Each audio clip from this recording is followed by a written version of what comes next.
On your business card, it says chemical free and pesticide free. Mm. Could you explain to me what that means? Well, chemical free means that as far as I can, and as far as Peter can, we try to steer clear of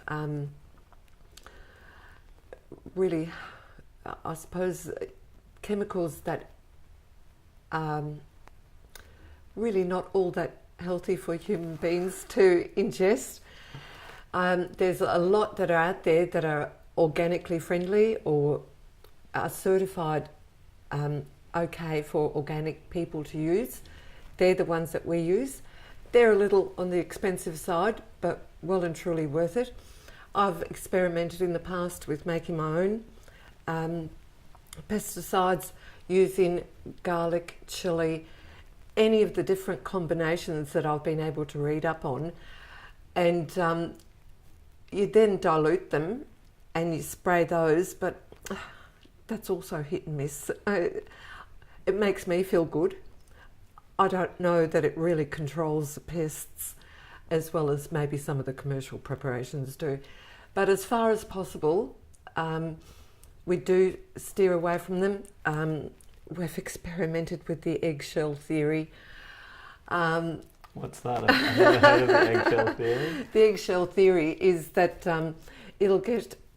just crush some eggshells and scatter them around the garden beds, and that way any slugs and creepy crawlies might get onto the eggshell, but they won't be able to get off it.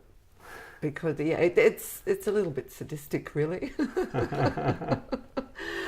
But as I say, a lot of the methods, they're great. We try them, we see what works, what doesn't. A lot of the times, things like the stink bugs, if you're wearing gloves, you can get them in your hand and just squash them. Butterflies, they're a nightmare.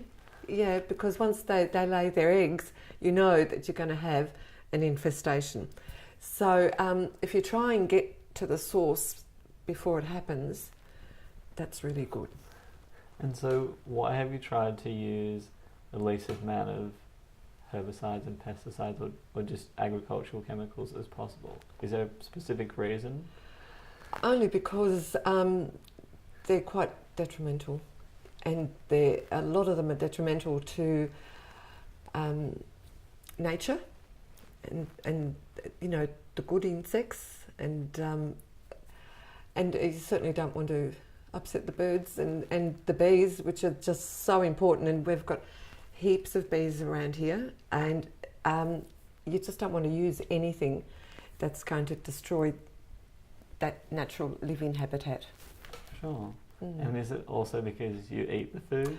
Oh, well, that's just it. I know that I need something, whether it's for our dinner, if I need it to put into anything that I'm cooking, baking, I need to know that I can just go out into the garden. I don't necessarily even have to wash it because I know that it's fine. Anything that's been sprayed on there has been good. So other than to get dirt off, you really don't need to wash it.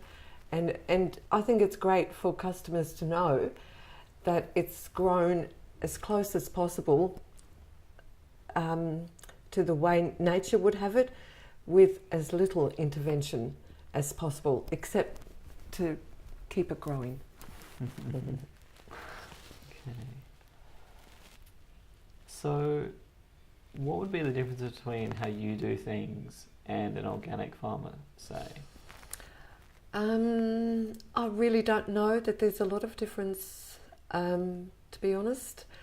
We've got at least 4 to 5 compost enclosures that we use all the time in building up our beds. Our soil is quite heavy, it's a heavy pug, so it's taken a number of years to break it down and have it a little bit more friable, and that's only been achieved through using compost, our own compost. We've got chicken manure because of our own chickens. All that is used to help nourish the soil. And we do rotate our crops so that you know, every single bed is rotated so that we get maximum use out of them.